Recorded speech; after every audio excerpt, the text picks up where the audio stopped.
Hello everyone, polity 10ನೇ video ಇದು. ಈಗಾಗಲೇ ಇಕಾನಮಿಯಲ್ಲಿ inequality ಬಗ್ಗೆ ಓದಿದವರಿಗೆ ಇಲ್ಲಿ ಲಿಂಕ್ ಸಿಗ್ತಾ ಹೋಗುತ್ತೆ. ಸೊ ಅಲ್ಲಿ ಕಾರ್ಲ್ ಮಾರ್ಕ್ಸ್ ಅವರ ಥಿಯರಿ ಬಗ್ಗೆ ನಾವು ನೋಡಿದ್ದೇವೆ. ಆ ಒಂದು ಸಿಚುವೇಶನ್ನೇ ನೀವು ಇಲ್ಲಿ ಸ್ವಲ್ಪ ಕಲ್ಪನೆ ಮಾಡ್ಕೊಳ್ಳಿ. ಅಲ್ಲಿ ಓದೋರಿಗೆ ಈಗ ಪ್ರಶ್ನೆ ಕೇಳ್ತೇನೆ. ಒಂದು ಫ್ಯಾಕ್ಟ್ರಿ ಇದೆ, ಫ್ಯಾಕ್ಟ್ರಿಯಲ್ಲಿ ಓನರ್ ಇದ್ದಾರೆ, ಮುಂದೆ ಇಮೇಜ್ ಕಾಣಿಸ್ತಾ ಇದೆ ಅಲ್ವಾ, ಮತ್ತು ವರ್ಕರ್ಸ್ ಇದ್ದಾರೆ. ಆ ಫ್ಯಾಕ್ಟ್ರಿಯಲ್ಲಿ ವೆಲ್ತ್ ಅನ್ನೋದು ಹೆಚ್ಚಾಗ್ತಾ ಇದೆ, ಆದರೆ ವರ್ಕರ್ಸ್ ಇನ್ನೂ ಪುವರ್ ಆಗೇ ಇದ್ದಾರೆ ಅಲ್ವಾ, ಅವರು ಬಡವರಾಗೇ ಇದ್ದಾರೆ. ಯಾಕೆ ಹೇಳಿ ನೋಡೋಣ, ಅಲ್ಲಿಂದಾನೇ ಆನ್ಸರ್ ಮಾಡಿ. ಅಂದರೆ ಬರೋ ಲಾಭ ಎಲ್ಲ ಓನರ್ ಹತ್ರ ಹೋಗ್ತಾ ಇದೆ ಅಲ್ವಾ, ಅಲ್ಲಿರುವಂಥ ವರ್ಕರ್ಸಿಗೆ ಯಾವುದೇ ಲಾಭದಲ್ಲಿ ಹೆಚ್ಚಿನ ಅಂಶ ಸಿಗ್ತಾ ಇಲ್ಲ. ಸೊ ಹೀಗಾಗಿ ವರ್ಕರ್ಸ್ ಇನ್ನೂ ಬಡವರಾಗೇ ಇದ್ದಾರೆ, ಓನರ್ ಏನಾಗಿದ್ದಾನೆ ಇನ್ನಷ್ಟು ವೆಲ್ದಿ ಆಗ್ತಾ ಇದ್ದಾನೆ, ವರ್ಕರ್ಸ್ ಕಷ್ಟಪಡ್ತಾ ಇದ್ದಾರೆ.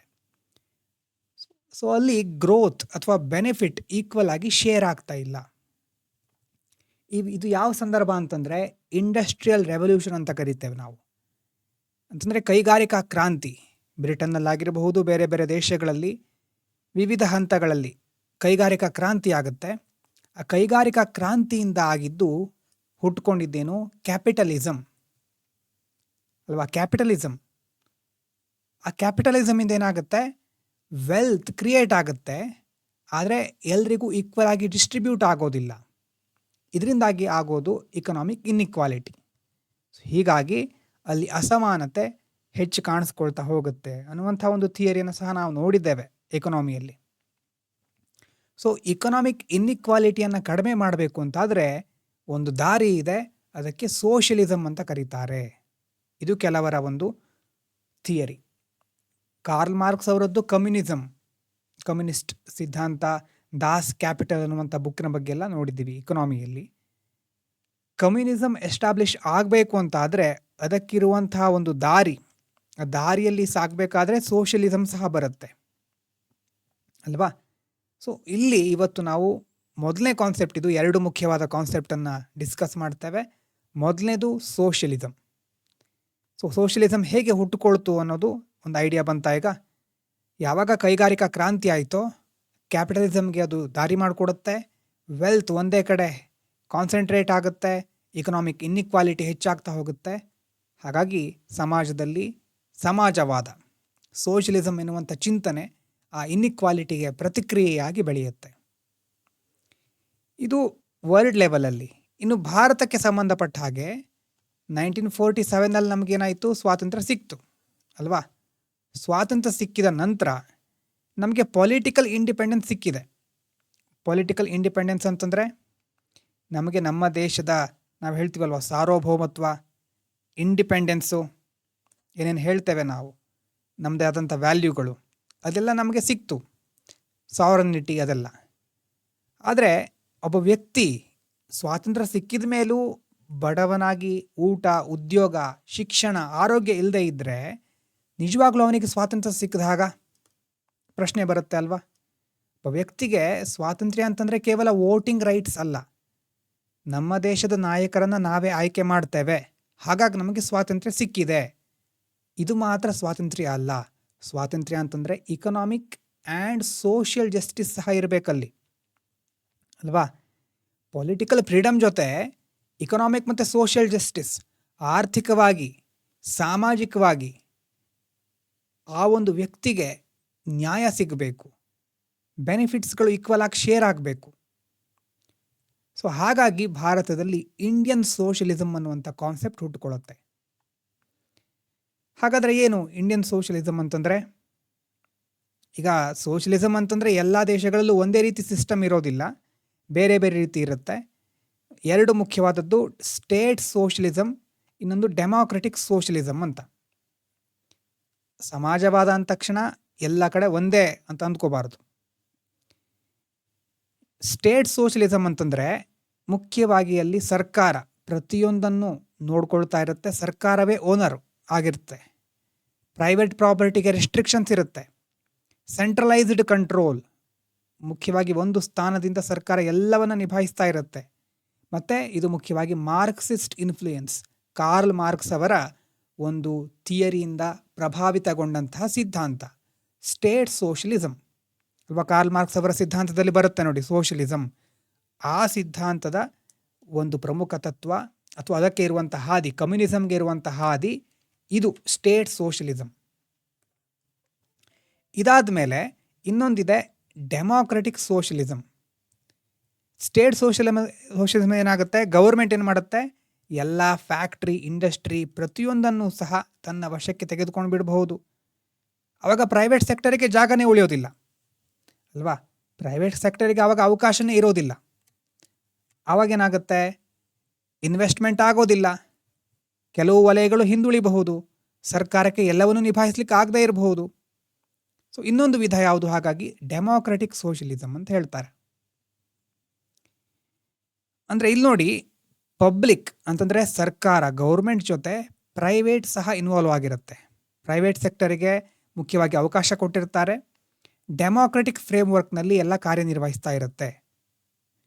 ಅಂತಂದರೆ ಏನು, ಪ್ರತಿಯೊಂದಕ್ಕೂ ಒಂದು ವ್ಯವಸ್ಥಿತವಾದಂತಹ ಚೌಕಟ್ಟಿರುತ್ತೆ. ಪ್ರೈವೇಟ್ ಕಂಪನಿಗಳು ಏನಿದೆ ಎಲ್ಲವನ್ನ ನ್ಯಾಷನಲೈಸ್ ಮಾಡೋದಲ್ಲ, ಅವುಗಳನ್ನು ರೆಗ್ಯುಲೇಟ್ ಮಾಡೋದು, ಕಂಟ್ರೋಲ್ ಮಾಡೋದು ಅಲ್ವಾ. ಇದು Indian approach. So democratic socialism ಅನ್ನೋದು ನಾವು ಭಾರತದಲ್ಲಿ ಅಡಾಪ್ಟ್ ಮಾಡ್ಕೊಂಡಿರುವಂಥ ಅಪ್ರೋಚ್. ಪ್ರೈವೇಟ್ ಮತ್ತು ಪಬ್ಲಿಕ್ ಎರಡೂ ಇದೆ. ಪ್ರೈವೇಟ್ ಸೆಕ್ಟರಿಗೆ ಅವಕಾಶಗಳಿರುತ್ತೆ, ಡೆಮಾಕ್ರೆಟಿಕ್ ಫ್ರೇಮ್ವರ್ಕಲ್ಲಿ ಅದು ನಡೀತಾ ಇರುತ್ತೆ. ಸೊ ಮುಖ್ಯವಾಗಿ ಇಲ್ಲಿ ನಾವು ಇನ್ನೊಂದು ಟರ್ಮ್ ಬರುತ್ತೆ, ಮಿಕ್ಸ್ಡ್ ಇಕಾನಮಿ ಅಂತ. ಮಿಕ್ಸ್ಡ್ ಇಕಾನಮಿ ಅಂತಂದ್ರೂ ಈಗ ತಾನೇ ಹೇಳಿದ ಹಾಗೆ ಕಂಪ್ಲೀಟ್ ಸ್ಟೇಟ್ ಓನರ್ಶಿಪ್ ಅಲ್ಲ, ಪಬ್ಲಿಕ್ ಸೆಕ್ಟರೂ ಇದೆ, ಸರ್ಕಾರದ ರೈಲ್ವೆ ಇದೆ ಅಲ್ವಾ, ಗೌರ್ಮೆಂಟ್ ರೈಲ್ವೆ ಕಂಪ್ಲೀಟು ಸರ್ಕಾರದ ಹದ್ದುಬಸ್ತಿನಲ್ಲಿ ಅಥವಾ ಸರ್ಕಾರದ ಕಂಟ್ರೋಲಲ್ಲಿ ಇರೋದು. ಪ್ರೈವೇಟ್ ಸೆಕ್ಟರಲ್ಲಿ ಮುಖ್ಯವಾಗಿ ಬೇರೆ ಬೇರೆ ವಲಯಗಳಿದೆ, ರಸ್ತೆ ಇರಬಹುದು ಮತ್ತು ಕೆಲವೊಂದು ಕಡೆ ಏರ್ಪೋರ್ಟು. ಸೊ ಈ ರೀತಿ ಪ್ರೈವೇಟ್ ಸೆಕ್ಟರ್, ಪಬ್ಲಿಕ್ ಮತ್ತು ಪ್ರೈವೇಟ್ ಇಬ್ಬರು ಕೈ ಜೋಡಿಸ್ಕೊಂಡು ಏನು ಮಾಡ್ತಾರೆ, ಪಬ್ಲಿಕ್ ಪ್ರೈವೇಟ್ ಪಾರ್ಟ್ನರ್ಶಿಪ್ ಅಂತ ಸಹ ಮಾಡ್ತಾರೆ ಅಲ್ವಾ.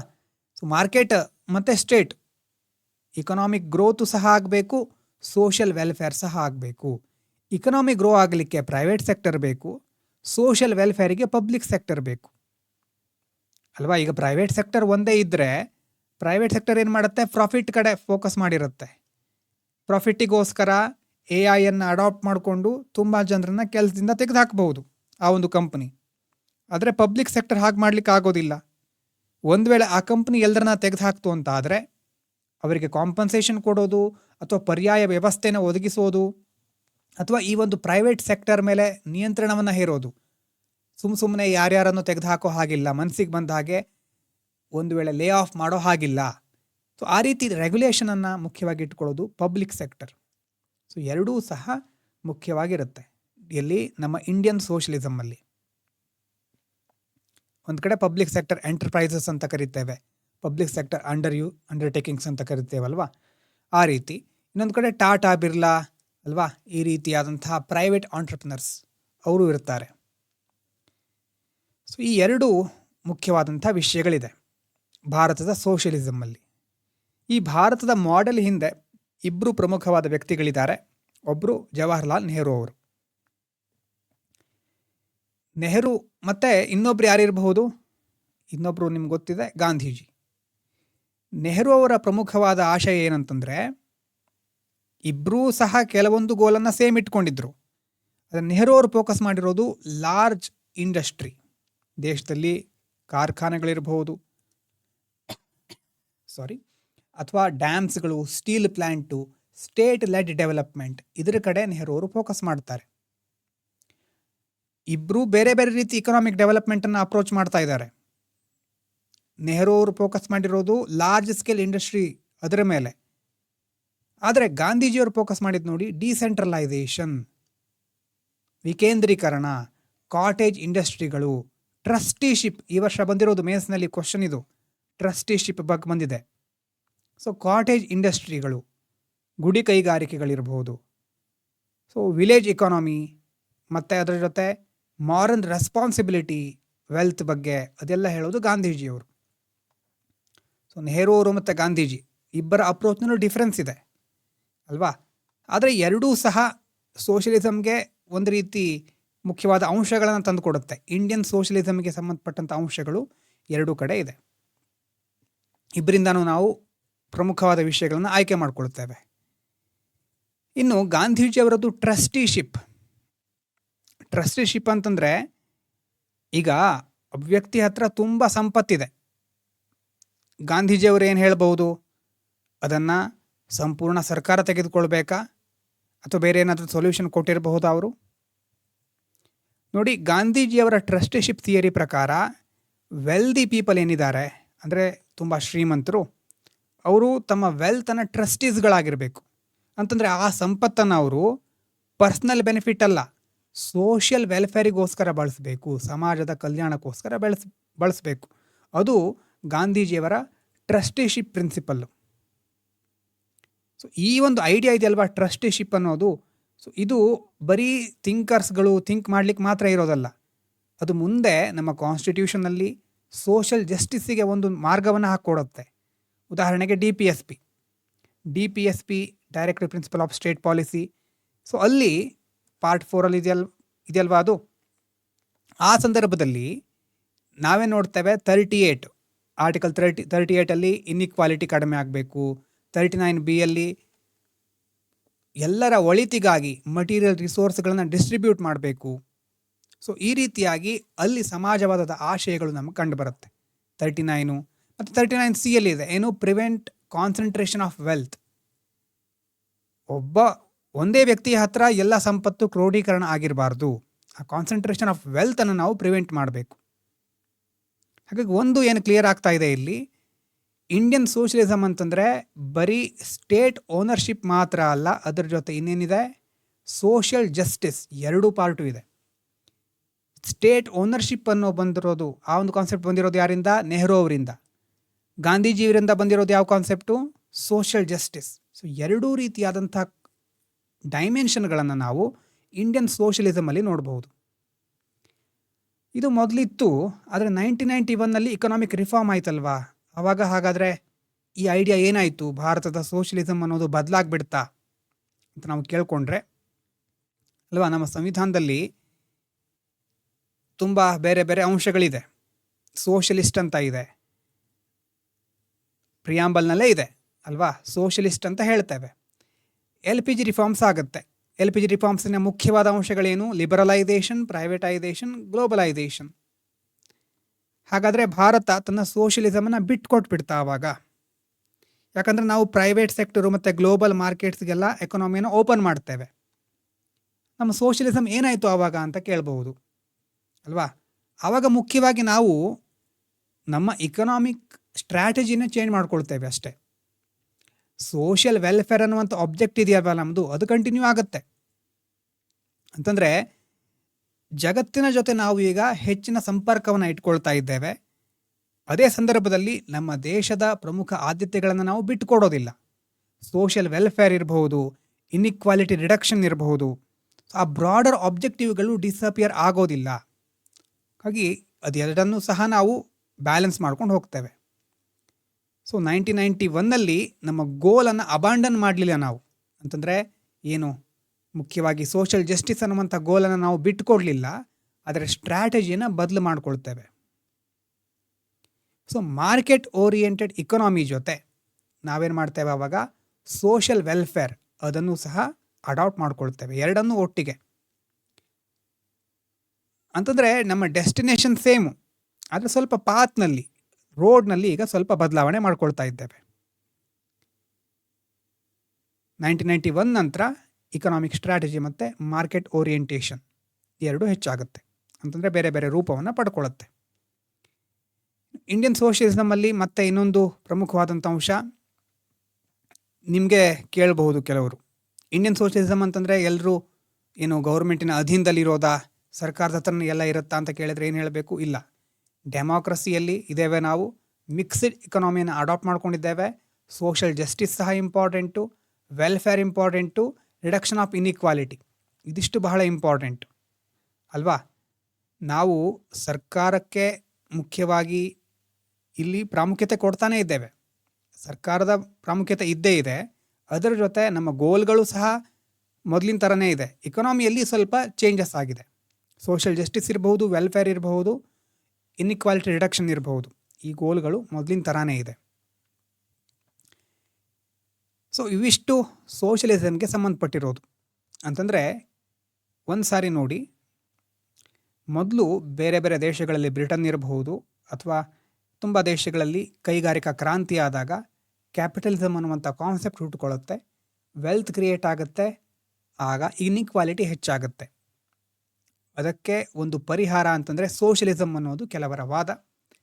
ಆ ಸೋಷಿಯಲಿಸಮ್ ನಮ್ಮ ದೇಶದಲ್ಲಿ ಯಾವಾಗ ಮುಖ್ಯವಾಗಿ ನಾವು ನೋಡ್ತೇವೆ ಅಂತಂದರೆ, ಸ್ವಾತಂತ್ರ್ಯ ಸಿಕ್ಕಿದ ನಂತರ ನಮಗೆ ಪೊಲಿಟಿಕಲ್ ಫ್ರೀಡಮ್ ಸಿಗುತ್ತೆ, ವೋಟಿಂಗ್ ಫ್ರೀಡಮ್ ಇದೆ, ಅಥವಾ ರಾಜಕೀಯವಾಗಿ ನಮಗೆ ಸ್ವಾತಂತ್ರ್ಯ ಇದೆ. ಆದರೆ ಅಷ್ಟು ಮಾತ್ರ ಸಾಕಾಗೋದಿಲ್ಲ, ಅದರ ಜೊತೆ ಇಕನಾಮಿಕ್ ಮತ್ತು ಸೋಷಿಯಲ್ ಜಸ್ಟಿಸ್ ಇದೂ ಬೇಕು. ಅದು ಇಂಡಿಯನ್ ಸೋಷಿಯಲಿಸಮ್ಮಿನ ಒಂದು ಪ್ರಮುಖ ಅಂಶ. ಇನ್ನು ಸೋಷಿಯಲಿಸಮಲ್ಲಿ ಸ್ಟೇಟ್ ಮತ್ತು ಡೆಮೋಕ್ರೆಟಿಕ್ ಸೋಷಿಯಲಿಸಮ್ ಅಂತ ಇದೆ. ಸ್ಟೇಟ್ ಸೋಷಿಯಲಿಸಮ್ ಅಂತಂದರೆ ಕಾರ್ಲ್ ಮಾರ್ಕ್ಸ್ ಅವರ ತತ್ವದಿಂದ ಪ್ರಭಾವಿತಗೊಂಡಿರೋದು. ಅಲ್ಲಿ ಸಂಪೂರ್ಣವಾಗಿ ಪ್ರೈವೇಟ್ ಪ್ರಾಪರ್ಟಿಗೆ ರಿಸ್ಟ್ರಿಕ್ಷನ್ಸ್ ಇರುತ್ತೆ, ಸರ್ಕಾರ ಎಲ್ಲವನ್ನ ಸೆಂಟ್ರಲೈಸ್ಡ್ ಆಗಿ ಕಂಟ್ರೋಲ್ ಮಾಡ್ತಾ ಇರುತ್ತೆ. ಇನ್ನು ಡೆಮೋಕ್ರೆಟಿಕ್ ಸೋಷಿಯಲಿಸಮಲ್ಲಿ ಪಬ್ಲಿಕ್ ಮತ್ತು ಪ್ರೈವೇಟ್ ಸೆಕ್ಟರ್ನಿಗೆ ಅಲ್ಲಿ ಅವಕಾಶ ಕೊಟ್ಟಿರ್ತಾರೆ. ಡೆಮೋಕ್ರೆಟಿಕ್ ಫ್ರೇಮ್ವರ್ಕ್ ಇರುತ್ತೆ. ಇದು ಭಾರತದ ಅಪ್ರೋಚ್. ಭಾರತ ಫಾಲೋ ಮಾಡೋದು ಡೆಮೋಕ್ರೆಟಿಕ್ ಸೋಷಿಯಲಿಸಮ್. ಮತ್ತು ನಾವು ಮಿಕ್ಸ್ಡ್ ಇಕನಾಮಿಯನ್ನು ಫಾಲೋ ಮಾಡ್ತೇವೆ, ಪಬ್ಲಿಕ್ಕು ಪ್ರೈವೇಟ್ ಸೆಕ್ಟರ್ ಎರಡೂ ಇದೆ. ಇಕನಾಮಿಕ್ ಗ್ರೋತ್ ಇರಬಹುದು, ಸೋಷಿಯಲ್ ವೆಲ್ಫೇರ್ ಇರಬಹುದು, ಎರಡನ್ನು ಬ್ಯಾಲೆನ್ಸ್ ಮಾಡ್ಕೊಂಡು ಹೋಗ್ತೇವೆ. ಮತ್ತು ನಮ್ಮ ಸೋಷಿಯಲಿಸಮಲ್ಲಿ ಪ್ರಮುಖವಾದ ವ್ಯಕ್ತಿಗಳು ನೆಹರು ಮತ್ತು ಗಾಂಧೀಜಿಯವರು. ನೆಹರು ಅವರ ಒಂದು ಉದ್ದೇಶ large industry, dam, steel plant, state led development, ಅಂದರೆ ಸರ್ಕಾರನೇ ಮುಖ್ಯವಾಗಿ ಅಭಿವೃದ್ಧಿ ಕಾರ್ಯಕ್ರಮಗಳನ್ನು ನೋಡ್ಕೊಳ್ಳೋದು. ಗಾಂಧೀಜಿಯವರ ಪ್ರಕಾರ ಡಿಸೆಂಟ್ರಲೈಸೇಷನ್ ಆಗಬೇಕು, ಕಾಟೇಜ್ ಇಂಡಸ್ಟ್ರಿಗಳು ಬೇಕು, ಟ್ರಸ್ಟಿಶಿಪ್ ಅನ್ನುವಂಥ ಕಾನ್ಸೆಪ್ಟ್ ಅವರು ಕೊಡ್ತಾರೆ, ವಿಲೇಜ್ ಇಕಾನಮಿ ಇದಕ್ಕೆ ಗಾಂಧೀಜಿಯವರು ಪ್ರಾಮುಖ್ಯತೆ ಕೊಡ್ತಾರೆ. ಟ್ರಸ್ಟಿಶಿಪ್ ಅಂತಂದರೆ ಏನು ಸಮಾಜದಲ್ಲಿ ಸಂಪತ್ತನ್ನು ಹೊಂದಿದಾರೋ ಅವರು ತಮ್ಮ ಸಂಪತ್ತಿಗೆ ಟ್ರಸ್ಟಿಗಳಾಗಿರಬೇಕು. ಅಂತಂದರೆ ಅದನ್ನು ಸಮಾಜದ ಒಳಿತಿಗಾಗಿ, ಸೋಷಿಯಲ್ ವೆಲ್ಫೇರಿಗೋಸ್ಕರ ಅವರು ಅದನ್ನು ಬಳಸಬೇಕು. ಅದೇ ಒಂದು ಕಾನ್ಸೆಪ್ಟು ಕಾನ್ಸ್ಟಿಟ್ಯೂಷನಲ್ಲಿ ನಾವು DPSP ಮೂಲಕ ಅಡಾಪ್ಟ್ ಮಾಡ್ಕೊಳ್ತೇವೆ. ಆರ್ಟಿಕಲ್ 38 ಮೂಲಕ ಇನ್ಇಕ್ವಾಲಿಟಿ ಕಡಿಮೆ ಮಾಡೋದು, 39 ಮೂಲಕ ಎಲ್ಲರಿಗೂ ಸರಿಯಾದ ರೀತಿಯಲ್ಲಿ, ಎಲ್ಲರಿಗೂ ಒಳಿತಾಗುವ ರೀತಿಯಲ್ಲಿ ರಿಸೋರ್ಸ್ಗಳನ್ನು ಡಿಸ್ಟ್ರಿಬ್ಯೂಟ್ ಮಾಡೋದು, ಕಾನ್ಸಂಟ್ರೇಷನ್ ಆಫ್ ವೆಲ್ತನ್ನು ಪ್ರಿವೆಂಟ್ ಮಾಡೋದು. 1991 ಆದಮೇಲೆ ನಮ್ಮ ಸೋಷಿಯಲಿಸಮ್ ತನ್ನ ಶಕ್ತಿಯನ್ನು ಕಳ್ಕೊಳ್ತಾ ಅಂತ ಕೇಳಿದರೆ ಇಲ್ಲ, ನಮ್ಮ ಸ್ಟ್ರಾಟಜಿ ಚೇಂಜ್ ಆಗುತ್ತೆ. ಸೋಷಿಯಲ್ ವೆಲ್ಫೇರ್ ಅನ್ನುವಂಥ ಆಬ್ಜೆಕ್ಟಿವ್ ಕಂಟಿನ್ಯೂ ಆಗ್ತಾನೇ ಇದೆ. ಸೊ ಗೋಲ್ ಅನ್ನೋದು ನಾವು ಬಿಟ್ಕೊಡಲ್ಲ, ಸ್ಟ್ರಾಟಜಿ ಮಾತ್ರ ಚೇಂಜ್ ಮಾಡ್ಕೊಂಡಿದ್ದೇವೆ. ಸೊ ಇಂಡಿಯನ್ ಸೋಷಿಯಲಿಸಮ್ ಅಂತಂದರೆ democracy, mixed economy, social justice, welfare ಮತ್ತು ರಿಡಕ್ಷನ್ ಆಫ್ ಇನ್ಇಕ್ವಾಲಿಟಿ, ಈ ಎಲ್ಲ ಅಂಶಗಳು ನಿಮ್ಮ ಆನ್ಸರ್ನಲ್ಲಿ ಇರಬೇಕು. ಸೊ ಸೋಷಿಯಲಿಸಮ್ ಅಂತ ಒಂದು ಕಾನ್ಸೆಪ್ಟನ್ನು ನೋಡಿ ಆದಮೇಲೆ ನೆಕ್ಸ್ಟ್ ಬರೋದು ಸೆಕ್ಯುಲರಿಸಮ್. ಪ್ರಿಯಾಂಬಲ್ನಿರುವಂಥ ಒಂದೊಂದೇ ಥೀಮ್ಗಳನ್ನು ನಾವು ಡಿಸ್ಕಸ್ ಮಾಡ್ತಾ ಇದ್ದೇವೆ, ನೀವು ಗಮನಿಸಿರಬಹುದು. ಈಗ ನಮ್ಮ ದೇಶ ಅದು ಎಷ್ಟು ಧರ್ಮ, ಜಾತಿ, ಜನಾಂಗ, ಎಷ್ಟೋ ವೈವಿಧ್ಯತೆ ಇದೆ ಅಲ್ವಾ, ಹಲವು ಧರ್ಮಗಳ ಜನರಿದ್ದಾರೆ. ಒಂದು ವೇಳೆ ಗೌರ್ಮೆಂಟು, ಸರ್ಕಾರ ಒಂದು ಧರ್ಮವನ್ನು ಮಾತ್ರ ಸಪೋರ್ಟ್ ಮಾಡಿದರೆ ಬೇರೆ ಧರ್ಮದ ಸಿಟಿಸನ್ಸಿಗೆ ಏನಾಗುತ್ತೆ ಅಲ್ವಾ, ಅವರು ಎಲ್ಲಿ ಹೋಗಬೇಕು, ಅವರನ್ನು ಯಾರು ನೋಡ್ಕೊಳ್ತಾರೆ, ಅಥವಾ ಸರ್ಕಾರ ಆ ರೀತಿ ಯಾಕೆ ಮಾಡಬೇಕು ಅಲ್ವಾ, ಎಲ್ಲರನ್ನ ಸಹ ಕನ್ಸಿಡರ್ ಮಾಡಬೇಕಲ್ವಾ. ನಮ್ಮದೇನು ಮಲ್ಟಿ ರಿಲಿಜಿಯಸ್ ಸೊಸೈಟಿ, ಬಹುಧರ್ಮಗಳನ್ನು ಹೊಂದಿದಂತಹ ಸಮಾಜ. ಹೀಗಾಗಿ ಪ್ರತಿಯೊಬ್ಬ ಸಿಟಿಸನ್ ಇರ್ಬೋದು, ಪ್ರತಿಯೊಬ್ಬ ಪ್ರಜೆಯೂ ಸಹ ಈ ಒಂದು ಸಮಾಜದ ಭಾಗ ಆಗಿರ್ತಾನೆ. ಈಕ್ವಲ್ ಸಿಟಿಜನ್ಶಿಪ್ ಇದೆ. ಸೊ ಇದನ್ನು ನಾವು ಯಾವುದರ ಮೂಲಕ ನಿಭಾಯಿಸಬೇಕು ಹಾಗಾದರೆ ಅಲ್ವಾ, ಈಕ್ವಲ್ ಸಿಟಿಜನ್ಶಿಪ್ಪು ಮತ್ತು ಈ ಮಲ್ಟಿ ರಿಲಿಜಿಯಸ್ ಸೊಸೈಟಿಯನ್ನು ಸರ್ಕಾರ ಹೇಗೆ ನಿಭಾಯಿಸಬೇಕು ಅಂತಂದರೆ ಸೆಕ್ಯುಲರಿಸಮ್ನ ಮೂಲಕ. ಧರ್ಮ ನಿರಪೇಕ್ಷತೆ ಅಥವಾ ಜಾತ್ಯತೀತತೆ ಅಂತ ಸಹ ಅರ್ಥ ಇದೆ. ಸೆಕ್ಯುಲರಿಸಮ್ ಅಂದ ತಕ್ಷಣ ಅದರಲ್ಲೂ ವೆಸ್ಟರ್ನ್ ಮಾಡೆಲು ಮತ್ತು ಇಂಡಿಯನ್ ಮಾಡೆಲ್, ಈ ಥರ ಎರಡು ಮಾಡೆಲ್ಗಳನ್ನು ನಾವು ನೋಡಬಹುದು. ವೆಸ್ಟರ್ನ್ ಮಾಡೆಲ್ ಅಂತಂದರೆ ಮುಖ್ಯವಾಗಿ ಅಲ್ಲಿ ಹೇಗಿರುತ್ತೆ, ವೆಸ್ಟರ್ನ್ ಮಾಡೆಲಲ್ಲಿ ಪ್ರಮುಖವಾಗಿ ಅಲ್ಲಿರುವಂಥ ಡಿಫ್ರೆನ್ಸ್ ಏನು ಅಂತಂದರೆ ಸ್ಟೇಟು ಮತ್ತು ರಿಲಿಜನ್ನು ಕಂಪ್ಲೀಟ್ ಸಪ್ರೇಷನ್ ಇರುತ್ತೆ. ಸರ್ಕಾರ ಮತ್ತು ಧರ್ಮಗಳ ನಡುವೆ ಒಂದು ಗೋಡೆ, ಅಂದರೆ ಎರಡು ಒಂದಕ್ಕೊಂದು ಸಂಬಂಧಪಟ್ಟಿರೋದೇ ಇಲ್ಲ. ಭಾರತದಲ್ಲಿ ಪ್ರಿನ್ಸಿಪಲ್ಡ್ ಡಿಸ್ಟೆನ್ಸ್ ಅಂತ ಹೇಳ್ತೇವೆ. ಡೀಟೇಲ್ ಆಗಿ ನೋಡೋಣ ಸ್ವಲ್ಪ. ಸೊ ವೆಸ್ಟರ್ನಲ್ಲಿ ನೆಗೆಟಿವ್ ಸೆಕ್ಯುಲರಿಸಮ್ ಅಂತ ಹೇಳ್ಬೋದು, ನೆಗೆಟಿವ್ ಕಾನ್ಸೆಪ್ಟ್ ಅಂತ ಹೇಳ್ತೇವೆ ಅದನ್ನು. ಸ್ಟೇಟ್ ಬೇರೆ, ರಿಲಿಜನ್ ಬೇರೆ, ಮಿಡ್ಲಲ್ಲಿ ಒಂದು ಸಪರೇಷನ್ ಇದೆ. There is a wall of separation ಅಂತಂದರೆ ಧರ್ಮಕ್ಕೆ ಸಂಬಂಧಪಟ್ಟ ಹಾಗೆ ಅಲ್ಲಿನ ಸರ್ಕಾರಗಳು ಸಪರೇಟಾಗಿ ನೋಡುತ್ತೆ ಅದನ್ನು. ಯಾವುದೇ ಒಂದು ಧರ್ಮವನ್ನು ದೇಶದ ರಾಜ್ಯದ ಅಫಿಷಿಯಲ್ ರಿಲಿಜನ್ ಅಂತ ಕನ್ಸಿಡರ್ ಮಾಡೋದಿಲ್ಲ, ಮತ್ತು ಯಾವುದೇ ಧರ್ಮಕ್ಕೂ ಹೆಚ್ಚಿನ ಪ್ರಾಮುಖ್ಯತೆಯೂ ಕೊಡೋದಿಲ್ಲ. ಅದು ವೆಸ್ಟರ್ನ್ ಕಾನ್ಸೆಪ್ಟ್ ಆಫ್ ಸೆಕ್ಯುಲರಿಸಮ್. ಯಾವುದೇ ಹೆಚ್ಚಿನ ಇಂಪಾರ್ಟೆನ್ಸು ಅಂತಂದರೆ ಯಾವುದಕ್ಕೂ ಇರೋದಿಲ್ಲ. ಫ್ರಾನ್ಸ್ನಲ್ಲಿ ಮುಖ್ಯವಾಗಿ ಇದನ್ನು ನಾವು ನೋಡಬಹುದು. ಇನ್ನು ಇಂಡಿಯಾಕ್ಕೆ ಸಂಬಂಧಪಟ್ಟ ಹಾಗೆ ಇಂಡಿಯಾದಲ್ಲಿರೋದು ಪಾಸಿಟಿವ್ ಸೆಕ್ಯುಲರಿಸಮ್ ಅಂತ ಹೇಳ್ತೇವೆ. ಅಂದರೆ ನಮ್ಮ ದೇಶದಲ್ಲೂ ಸಹ ನಮ್ಮದೇ ಆದಂತಹ ಸ್ಟೇಟ್ ರಿಲಿಜನ್ ಅನ್ನೋದಿಲ್ಲ, ಭಾರತದ ರಾಷ್ಟ್ರೀಯ ಧರ್ಮ ಅನ್ನೋದೇನಿಲ್ಲ. ಆದರೆ ಎಲ್ಲ ಧರ್ಮಕ್ಕೂ ನಾವು ಈಕ್ವಲ್ ರೆಸ್ಪೆಕ್ಟನ್ನು ಕೊಡ್ತೇವೆ. ಸರ್ಕಾರ ಏನು ಮಾಡುತ್ತೆ, ಗೌರ್ಮೆಂಟು ಪ್ರತಿಯೊಂದು ಧರ್ಮಕ್ಕೂ ಸಮಾನವಾದ ಗೌರವವನ್ನು ಕೊಡುತ್ತೆ. ಮತ್ತು ಪ್ರಿನ್ಸಿಪಲ್ ಡಿಸ್ಟೆನ್ಸ್ ಅಂತಂದರೆ ಸರಿಯಾದ ಅಂತರವನ್ನು ಕಾಯ್ದುಕೊಳ್ಳುವುದು. ಅಂದರೆ ಏನು, ಸೋಷಲ್ ರಿಫಾರ್ಮಿಗೋಸ್ಕರ ಸರ್ಕಾರ ಇಂಟರ್ವ್ಯೂನ್ ಮಾಡಬಹುದು. ಎಲ್ಲ ಧರ್ಮಕ್ಕೂ ರೆಸ್ಪೆಕ್ಟು ಇದೆ, ಆದರೆ ಸಮಾಜದಲ್ಲಿ ಏನಾದರೂ ರಿಫಾರ್ಮ್ಗಳಾಗಬೇಕು ಅಂತಾದರೆ, ಸುಧಾರಣೆಗಳಾಗಬೇಕು ಅಂತಾದರೆ ಕೆಲವೊಂದು ಕ್ರಮಗಳನ್ನು ಸಹ ಸರ್ಕಾರ ಕೈಗೊಳ್ಳಬಹುದು. ಉದಾಹರಣೆಗೆ ಶಬರಿಮಲಾ ಕೇಸ್ ಇರಬಹುದು, ಟ್ರಿಪಲ್ ತಲಾಕ್ ಇರಬಹುದು, ಅಥವಾ ಬೇರೆ ಬೇರೆ ಧರ್ಮಗಳಿಗೆ ಸಂಬಂಧಪಟ್ಟಂತಹ ಸುಪ್ರೀಂ ಕೋರ್ಟ್ ಜಡ್ಜು, ಗೌರ್ಮೆಂಟಿನ ರೂಲ್ಸು ಅಲ್ವಾ, ಅದನ್ನು ಮೆನ್ಷನ್ ಮಾಡಬಹುದು ನೀವು. ಸರ್ಕಾರ ಇಲ್ಲಿ ಪ್ರಿನ್ಸಿಪಲ್ ಡಿಸ್ಟೆನ್ಸ್, ಅವಶ್ಯಕತೆ ಇದ್ದಾಗ ಮಾತ್ರ ಸರ್ಕಾರ ಇನ್ವಾಲ್ವ್ ಆಗುತ್ತೆ. ಸಮಾಜದ ಒಳಿತಿಗಾಗಿ ಸರ್ಕಾರ ಇಂಟರ್ಫಿಯರ್ ಆಗುತ್ತೆ. ಎಲ್ಲ ಧರ್ಮವನ್ನು ಈಕ್ವಲ್ ಆಗಿ ರೆಸ್ಪೆಕ್ಟ್ ಮಾಡುತ್ತೆ, ಎಲ್ಲ ಧರ್ಮಕ್ಕೂ ಸರಿಯಾದ ರೀತಿಯಲ್ಲಿ ಗೌರವವನ್ನು ಕೊಡುತ್ತೆ. ಇದು ಪ್ರಿನ್ಸಿಪಲ್ ಡಿಸ್ಟೆನ್ಸ್. ಈಗ ಸತಿ, ಅಸ್ಪೃಶ್ಯತೆ ಇಂತಹ ಹಾರ್ಮ್ಫುಲ್ ಪ್ರಾಕ್ಟೀಸ್ ವಿರುದ್ಧ ಸರ್ಕಾರ ಇಂಟರ್ವೆನ್ ಮಾಡಿದೆ ಮೊದಲು ಅಲ್ವಾ, ಅದು ಸ್ಟೇಟ್ ಇಂಟರ್ವೆನ್ಷನ್. ಇದ್ರ ಜೊತೆ ಈಗ ಸೆಕ್ಯುಲರ್ ಸ್ಟೇಟ್ ಅಂತಂದರೆ ಫ್ರೀಡಮ್ ಆಫ್ ರಿಲಿಜನ್ ಇದೆ ನಮಗೆ ಅಲ್ವಾ. ಆರ್ಟಿಕಲ್ 25, 28 ಮುಂದೆ ನೀವು ನೋಡ್ತೀರಿ ಇನ್ನೊಂದು ಸಾರಿ. ಸೊ ಸರ್ಕಾರ ಸೆಕ್ಯುಲರ್ ಅಂತಂದರೆ ಜನರು ಧರ್ಮವನ್ನು ತಮಗೆ ಬೇಕಾದ ರೀತಿ ಆಚರಿಸಬಹುದು, ನಮಗೆ ಫ್ರೀಡಮ್ ಇದೆ, ಕಾನ್ಸ್ಟಿಟ್ಯೂಷನಲ್ಲಿ ಪ್ರೊಟೆಕ್ಷನ್ ಇದೆ ನಮಗೆ ನಮ್ಮ ಧರ್ಮವನ್ನು ಆಚರಿಸಲಿಕ್ಕೆ. ಅಂದರೆ ಅದರಲ್ಲಿ ರೀಸನಬಲ್ ರೆಸ್ಟ್ರಿಕ್ಷನ್ಸ್ ಇದೆ, ಆಗ ಏನು ಬೇಕಾದರೂ ಮಾಡಬಹುದು ಧರ್ಮದ ಹೆಸರಿನಲ್ಲಿ ಅಂತ ಅಲ್ಲ. ಆದರೆ ನಾವು ನಮಗೆ ಬೇಕಾದ ರೀತಿ ಒಂದು ಧರ್ಮವನ್ನು ನಂಬಬಹುದು, ಪ್ರಾಕ್ಟೀಸ್ ಮಾಡಬಹುದು, ಪ್ರೊಪಗೇಟ್ ಮಾಡಬಹುದು. ಅಂದರೆ ಸೆಕ್ಯುಲರಿಸಮ್ ಇಂಡಿವಿಜುವಲ್ ಫ್ರೀಡಮ್ ಮಾತ್ರ ಅಲ್ಲ, ಸ್ಟೇಟ್ ಪವರ್ ಕೂಡ ಏನಾಗಿರಬೇಕು, ಕಾನ್ಸ್ಟಿಟ್ಯೂಷನಲ್ ಲಿಮಿಟಲ್ಲೇ ಇರಬೇಕು ಅಲ್ವಾ. ಸೆಕ್ಯುಲರಿಸಮ್ ಅಂತಂದರೆ ಬರೀ ಜನರಿಗೆ ಮಾತ್ರ ಸಂಬಂಧಪಟ್ಟಿರೋದಲ್ಲ, ಸರ್ಕಾರಕ್ಕೂ ಸಂಬಂಧಪಟ್ಟಿರೋದು, ಎಲ್ಲರೂ ಅದರ ಭಾಗ ಆಗಿರ್ತಾರೆ. ಇನ್ನು SR ಬೊಮ್ಮಾಯಿ ಕೇಸ್ ಅಂತ ಒಂದು ಬರುತ್ತೆ. SR ಬೊಮ್ಮಾಯಿ ಕೇಸ್ನಲ್ಲಿ ಈಗ ಒಂದು ಪೊಲಿಟಿಕಲ್ ಪಾರ್ಟಿ ಧರ್ಮದ ಆಧಾರದ ಮೇಲೆ ಪೊಲಿಟಿಕ್ಸ್ ಮಾಡಿದರೆ ನಾವು ನೋಡ್ತಾನೆ ಇರ್ತೇವೆ, ವೋಟ್ ಬ್ಯಾಂಕ್ ಪೊಲಿಟಿಕ್ಸ್ ಇರಬಹುದು. ಅದು ಪೊಲಿಟಿಕಲ್ ಇಶ್ಯೂನ ಅಥವಾ ಕಾನ್ಸ್ಟಿಟ್ಯೂಷನಲ್ ಇಶ್ಯೂನ ಅಂತ ಪ್ರಶ್ನೆ ಬರುತ್ತೆ. ಹಾಗಾಗಿ supreme court SR Bommai case ಅವಾಗೇನು ಹೇಳುತ್ತೆ, ಸೆಕ್ಯುಲರಿಸಮ್ ಅನ್ನೋದು ಬೇಸಿಕ್ ಸ್ಟ್ರಕ್ಚರ್, ಅದು ಅಂತಂದರೆ ಸಂವಿಧಾನದ ಮೂಲ ಸಂರಚನೆಯ ಭಾಗ ಅಂತ ಹೇಳ್ಬೋದು. ಸಂವಿಧಾನ ಅಂತಂದಮೇಲೆ ಇದು ಬೇಸಿಕ್ ಸ್ಟ್ರಕ್ಚರ್ ಇರಲೇಬೇಕು. ಸೆಕ್ಯುಲರಿಸಮ್ ಅನ್ನೋದು ಸಂವಿಧಾನದ ಪ್ರಮುಖವಾದಂಥ ಅಂಶ. ಸೊ ಅದೇನು ಮಾಡುತ್ತೆ, ಆ ಬೇಸಿಕ್ ಸ್ಟ್ರಕ್ಚರ್ ಅಂತಂದಮೇಲೆ constitutional limitation on state power, ಈ ಒಂದು ಸೆಕ್ಯುಲರಿಸಮ್ ಪಾರ್ಟನ್ನು ಗೌರ್ಮೆಂಟ್ ಇರಬಹುದು ಅಥವಾ ಪಾರ್ಲಿಮೆಂಟ್ ಇರಬಹುದು, ಅದು ತನಗೆ ಬೇಕಾದ ರೀತಿ ರಿಮೂವ್ ಮಾಡಲಿಕ್ಕೆ ಆಗೋದಿಲ್ಲ. ಸೊ ಹಾಗಾಗಿ ಸೆಕ್ಯುಲರಿಸಮ್ ಅನ್ನೋದು ನಮ್ಮ ಸಂವಿಧಾನದ ಬೇಸಿಕ್ ಸ್ಟ್ರಕ್ಚರಿನ ಭಾಗ. ಸೋಷಿಯಲಿಸಮ್ ಅಂತಂದರೆ ಇಕಾನಾಮಿಕ್ ಮತ್ತು ಸೋಷಿಯಲ್ ಇಕ್ವಾಲಿಟಿ ಇರಬೇಕು, ಸೆಕ್ಯುಲರಿಸಮ್ ಅಂತಂದರೆ ರಿಲಿಜಿಯಸ್ ಇಕ್ವಾಲಿಟಿ ಇರಬೇಕು ಅಲ್ವಾ. ಎರಡು ಕಂಬೈನ್ ಆಗ್ತಾ ಇದೆ. ಈಗ ಸ್ಟಾರ್ಟಿಂಗಲ್ಲಿ ನೋಡಿದ್ದು ಸೋಷಿಯಲಿಸಮ್, ಸಮಾಜವಾದ, ಅಲ್ಲಿ ಬರೀ ಪೊಲಿಟಿಕಲ್ ಮಾತ್ರ ಅಲ್ಲ, ಇಕನಾಮಿಕ್ ಸೋಷಿಯಲ್ ಇಕ್ವಾಲಿಟಿನೂ ಬೇಕು ಅಂತ ನಾವು ಮಾತಾಡಿದ್ವಿ. ಸೆಕ್ಯುಲರಿಸಮ್ ಅಂತಂದರೆ ರಿಲಿಜಿಯಸ್ ಇಕ್ವಾಲಿಟಿ ಸಹ ಬೇಕು. ಸೊ ಈ ರೀತಿ ಫೈನಲ್ ಆಗಿ ನಾವು ಸಾಧಿಸೋದೇನು, ಕಾನ್ಸ್ಟಿಟ್ಯೂಷನಲ್ ಡೆಮಾಕ್ರಸಿ. ಕಾನ್ಸ್ಟಿಟ್ಯೂಷನಲ್ ಡೆಮಾಕ್ರಸಿ ಬಹಳ ಇಂಪಾರ್ಟೆಂಟ್. ಸೊ ಇಂಡಿಯನ್ ಕಾನ್ಸ್ಟಿಟ್ಯೂಷನ್ನ 2 ಪ್ರಮುಖ ತತ್ವಗಳನ್ನು ನಾವು ನೋಡಿದ್ದೀವಿ. ಸೋಷಲಿಸಮ್ ಅಂತಂದರೆ ಸೋಷಲ್ ಜಸ್ಟಿಸ್ಸಿಗೆ, mixed economy, public private, DPSP strategy change ಆಗಿರೋದು, ಇಷ್ಟು ಪ್ರಮುಖವಾಗಿರೋದು. ಇದಾದ ಮೇಲೆ ಸೆಕ್ಯುಲರಿಸಮ್ಗೆ ಸಂಬಂಧಪಟ್ಟ ಹಾಗೆ ರಿಲಿಜಿಯಸ್ ಇಕ್ವಾಲಿಟಿ ಇರಬಹುದು, no state religion, principle distance, article 25 to 28 SR Bommai case, ಅದರ ಮೂಲಕ ಹೇಳಿರೋದೇನು ಬೇಸಿಕ್ ಸ್ಟ್ರಕ್ಚರ್ ಅದು ಅಂತ ಹೇಳಿದ್ವಿ.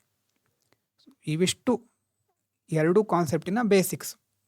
ಇದರ ಜೊತೆ ನೀವು ಯಾವಾಗ ಕರೆಂಟ್ ಅಫೇರ್ಸ್ ನೋಡ್ತೀರೋ ದಯವಿಟ್ಟು ಆಗ ಧರ್ಮಕ್ಕೆ ಸಂಬಂಧಪಟ್ಟ ಹಾಗೆ ಸುಪ್ರೀಂ ಕೋರ್ಟ್ ಏನು ಹೇಳ್ತಾ ಇದೆ, ಹಿಂದೂ ಆರ್ಟಿಕಲ್ಗಳಲ್ಲಿ ಏನಾದರೂ ಸುಪ್ರೀಂ ಕೋರ್ಟ್ ಏನಾದರೂ ಹೇಳೋದು ಬಂದಿದೆಯಾ ಅಂತ ನೋಡ್ತಾ ಇದ್ದರೆ ಮುಂದಿನ ವರ್ಷ ಮೇನ್ಸಲ್ಲಿ ಚೆನ್ನಾಗಿ ಆನ್ಸರ್ ಬರಿಬೋದು. ಬೇಸಿಕಲಿ ನಿಮಗೆ ಫಾರ್ಡರ್ ಅಂತ ಹೇಳ್ತೀವಲ್ವ, ಕಂಟೆಂಟ್ ಸಿಗುತ್ತೆ ಇಷ್ಟಕ್ಕೆ. ಎಷ್ಟು ಸಿಗುತ್ತೆ ಅಂತಂದರೆ ಇಂಟ್ರೊಡಕ್ಷನ್ನು, ಕನ್ಕ್ಲೂಷನ್ನು ಬರೀಲಿಕ್ಕೆ ಸಿಗುತ್ತೆ. ಮಿಡ್ಲಲ್ಲಿರೋ ಬಾಡಿ ಬರಲಿಕ್ಕೆ, ಆ ಪಾಯಿಂಟ್ಸ್ ಬರಲಿಕ್ಕೆ ನಿಮಗೆ ಇಶ್ಯೂಸ್ಗಳು ಗೊತ್ತಿರಬೇಕು. ಸೊ ಅದಕ್ಕೆ ಕರೆಂಟ್ ಅಫೇರ್ಸ್ಗಳನ್ನು ನೋಡ್ತಾ ಇರಿ ಕರೆಕ್ಟಾಗಿ, ಅಲ್ಲಿ ಕಂಟೆಂಟು ಮತ್ತು ಬೇರೆ ಬೇರೆ ಪಾಯಿಂಟ್ಸ್ಗಳು ಸಿಗ್ತಾ ಹೋಗುತ್ತೆ. ಓಕೆನಾ? ವಿಡಿಯೋ ಕಂಪ್ಲೀಟ್ ಆಗಿದ್ದರೆ P10 ಅಂತ ಕಮೆಂಟ್ ಮಾಡಿ. Thank you so much. ಮತ್ತು ಇಲ್ಲಿ ಇನ್ನೊಂದು ವಿಷಯ ಹೇಳಬೇಕು, ನಾನು ಯಾವುದನ್ನು ರೆಡ್ ಅಂತ ಮಾರ್ಕ್ ಮಾಡಿಲ್ಲ, ಇಲ್ಲಿರೋ ಪ್ರತಿಯೊಂದು ಇಂಪಾರ್ಟೆಂಟೇ. ಇದು ಶಾರ್ಟ್ ನೋಟ್ಸ್ ಥರನೇ ಇದು, ಇದನ್ನು ಬರ್ಕೋಬಹುದು ಕಂಪ್ಲೀಟಾಗಿ. ಬಹಳ ಇಂಪಾರ್ಟೆಂಟು ಸೆಕ್ಯುಲರಿಸಮು, ಸೋಷಲಿಸಮು, ಮತ್ತು ಇದ್ರ ಜೊತೆ ಆಮೇಲೆ ನೋಟ್ಸು ಸಹ ನೀವು ನೋಡ್ಬೋದು. 2 ಇದ್ದರೆ ಕಂಪ್ಲೀಟ್ ಪಿಕ್ಚರ್ ಸಿಗುತ್ತೆ. ಸೊ ಇದು ಇಲ್ಲಿ ದೊಡ್ಡ ದೊಡ್ಡ ಅಕ್ಷರದಲ್ಲಿದೆ, ಹಾಗಾಗಿ ಜಾಸ್ತಿ ಇದೆ ಅಂತ ಅನಿಸುತ್ತೆ. ಆದರೆ ಇಷ್ಟೆಲ್ಲ ಇಲ್ಲ, ಇದು ನೀವು ಬರಿತಾ ಹೋದರೆ ಸ್ವಲ್ಪ ಹೊತ್ತಿನಲ್ಲಿ ಮುಗಿಯುತ್ತೆ ಮತ್ತು ಈಸಿ ಇದೆ. ಓಕೆನಾ? Yes, thank you.